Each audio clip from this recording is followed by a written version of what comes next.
آج کا جو میرا موضوع ہے وہ یہ ہے کہ قائد اعظم محمد علی جناح اور لسان الامت نواب بہادر یار جنگ، ان دونوں کا آپس میں دونوں کی جو وابستگی تھی اس کا میں اظہار کروں گا، تاکہ ہمارے سامعین، ہمارے قارئین اور ہمارے جو ناظرین ہیں اور حاضرین جو ہے کو جان سکیں کہ قائد اعظم محمد علی جناح کس قدر ان سے محبت کرتے تھے بہادر یار جنگ سے، اور لائک وائز نواب بہادر یار جنگ قائد اعظم کے کتنے عقیدت مند تھے۔ آج ہم اہل پاکستان کی خوش بختی ہے کہ ہم بانی پاکستان حضرت قائد اعظم محمد علی جناح کا 146واں یوم پیدائش منا رہے ہیں۔ جد و جہد آزادی اور تحریک پاکستان اور تشکیل پاکستان میں بانی پاکستان کی خدمات کا احاطہ کرنا یا ذکر کرنا سورج کو چراغ دکھلانے کے مترادف ہے۔ 1921 میں بانی پاکستان کے نام پر بمبئی میں 1921 میں بانی پاکستان کے نام پر بمبئی میں جناح ہال کی تعمیر از خود قائد اعظم کی عظمت کا منہ بولتا ثبوت ہے۔ قائد اعظم جس طرح مسلمانان ہند میں مقبول اور عزیز تھے، اسی طرح ریاست حیدرآباد دکن کے مسلمانوں نے بھی انہیں اپنا قائد اور رہنما چنا تھا۔ تشکیل پاکستان میں حیدرآباد دکن کی جس شخصیت نے بھرپور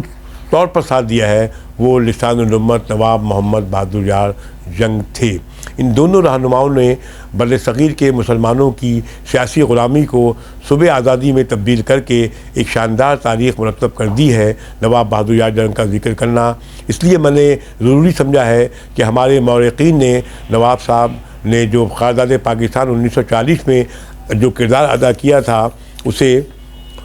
صحیح تناظر میں پیش نہیں کیا ہے، لیکن اس سے ان کی شخصیت پر کوئی اثر نہیں پڑتا کہ یہ ہماری تاریخ کا ایک سنہرا باب ہے اور تاریخ اس کو کبھی فراموش نہیں کر سکتی۔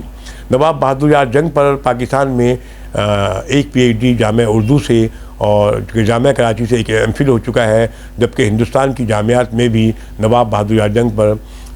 متعدد پی ایچ ڈیز ہو چکے ہیں۔ ان تحقیقی مقالات میں نواب بہادر یار جنگ کی سیاسی جدوجہد اور پاکستان کے حصول کے لیے ان کی خدمات کا احاطہ کیا گیا ہے۔ مسلم لیگ کا 27واں سالانہ اجلاس جو 23 مارچ 1940 میں لاہور کے منٹو پارک میں جو اب اقبال پارک کہلاتا ہے منعقد ہوا، اور یہ اجلاس تحریک پاکستان میں سنگ میل کی حیثیت رکھتا ہے۔ یہ تاریخ ساز اجلاس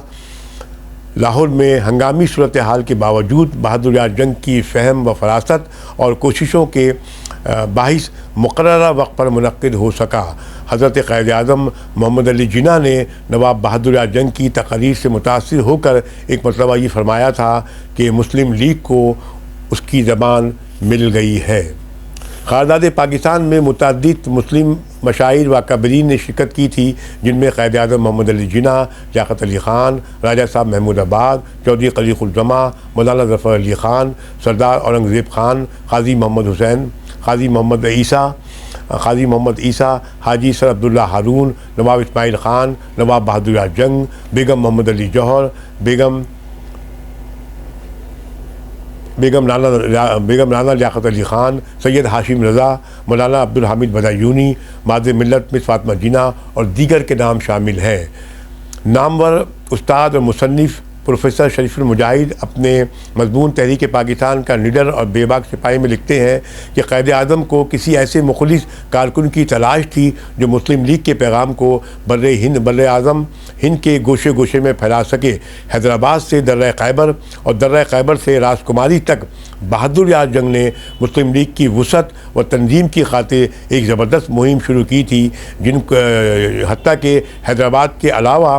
دیگر ایسی ریاستوں میں بھی نظریہ پاکستان کو مستقل جگہ عطا کرنے کے لیے آل انڈیا اسٹیٹس مسلم لیگ کی داغ بیل ڈالی گئی۔ حضرت قائد اعظم محمد علی جناح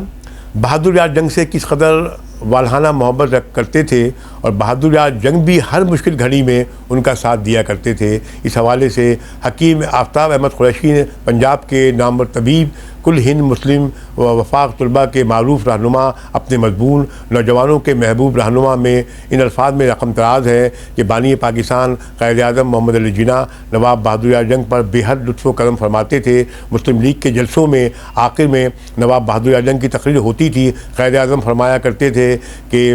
کئی روز کی محنت کے بعد نواب بہادر یار جنگ کی تقریر عوام کے لیے میری جانب سے ایک انعام ہے۔ آپ نے ایک جلسے میں یہ بھی فرمایا تھا کہ نواب صاحب کے بعد کسی کا تقریر کرنا، نواب صاحب کے بعد تقریر کرنا بڑی غلطی ہے۔ اس میں کوئی شبہ نہیں کہ کل ہند مسلم لیگ کی تنظیم اور تحریک پاکستان کی کامیابی میں قائد اعظم محمد علی جناح کی مخلصانہ مساعی، سیاسی تدبر و بصیرت، شب و روز کی محنت کے ساتھ بہادر یار جنگ کی سحر انگیز آفرین تقاریر اور حیدرآباد کی دکن کی بے دریغ مالی امداد، محدود وسائل اور مسلم اقلیتی صوبوں کی بے لوث قربانی اور جدوجہد کو بڑا دخل ہے۔ قائدین مسلم لیگ اور اکابرین ملت نے اس تاریخی حقیقت کو از خود تسلیم کیا ہے کہ اگر بہادر یار جنگ نہ ہوتے تو مسلم لیگ کی تنظیم اور پاکستان کے حصول میں سخت مشکلات پیش آتیں، اور اگر حیدرآباد کی مالی امداد اور اعانت نہ ہوتی تو پاکستان حاصل نہ ہو پاتا اور نہ ہی پاکستان قائم ہو پاتا۔ بانی پاکستان حضرت قائد اعظم محمد علی جناح نے نواب بہادر یار جنگ کے انتقال پر 25 جون 1944 میں یوں خراج تحسین پیش کیا تھا کہ نواب بہادر یار جنگ میرے عزیز دوست تھے، ان کی موت میرے لیے ایک جاں گداز صدمہ ہے۔ نواب مرحوم مومن و صادق تھے اور اسلام کے بڑے داعی تھے۔ انہوں نے اسلام اور مسلمانان ہند کے لیے جو زرعی خدمات انجام دی ہیں، تاریخ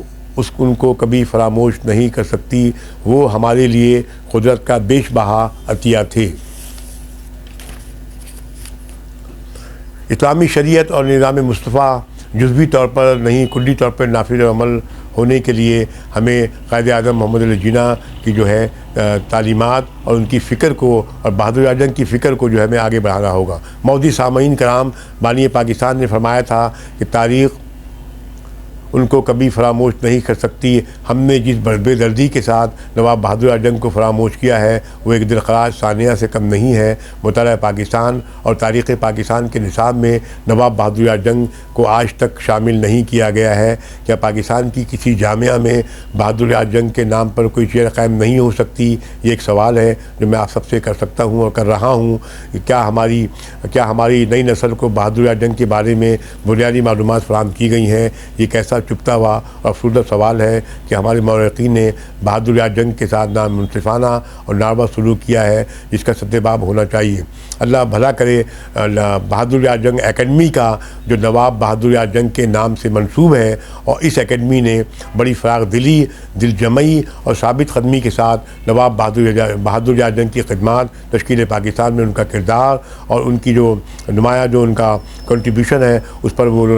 اکیڈمی نے کام کیا ہے، اور اسی اکیڈمی کے تحت یہاں کا کتب خانہ ایک تاریخی اور ثقافتی حیثیت کی ضامن ہے کہ آج 79 سال کے بعد بھی نواب بہادر یار جنگ کی خدمات کو سراہا جا رہا ہے۔ ضرورت اس بات کی ہے، آخر میں یہ کہوں گا کہ ضرورت اس بات کی ہے کہ آج ہم قائد اعظم کا 146واں یوم پیدائش منا رہے ہیں، لیکن ہمیں اس بات کی شدید ضرورت ہے کہ قائد اعظم نے جو کردار ادا کیا ہے، قائد اعظم جیسی قیادت ہمیں میسر آنی چاہیے۔ ہمیں افسوس اس بات کا ہے کہ آج عالم اسلام، پاکستان کیا، عالم اسلام کیا، ہمیں پاکستان کے عالم اسلام میں بھی قائد اعظم جیسی قیادت ہم کو نظر نہیں آتی۔ ضرورت بات کی ہے کہ ہمیں فکر قائد اعظم محمد علی جناح اور فکر بہادر یار جنگ کو ہمیں جو ہے آگے بڑھانا چاہیے، تاکہ ہماری نئی نسل جو ہے ان کی تعلیمات کو جان سکے اور ان کو سیاسی بصیرت اور بصارت جو ہے حاصل ہو سکے۔ اس شعر کے ساتھ میں آپ سے اجازت چاہوں گا کہ یا رب میرے وطن میں ایسی بہار دے۔ احمد نظیم قاسمی کے ان اشعار کے ساتھ، دعائیہ اشعار کے ساتھ میں آپ سے اجازت چاہوں گا کہ یا رب میرے وطن کو ایک ایسی بہار دے جو سارے ایشیا کی فضا کو نکھار دے۔ یا رب میرے وطن کو ایک ایسی بہار دے جو سارے ایشیا کی فضا کو نکھار دے۔ یا رب میرے وطن میں ایک ایسی ہوا چلے، یا رب میرے وطن میں ایک ایسی ہوا چلے جو اس کے رخ سے گرد کے دھبے اتار دے، جو اس کے رخ سے گرد کے دھبے اتار دے۔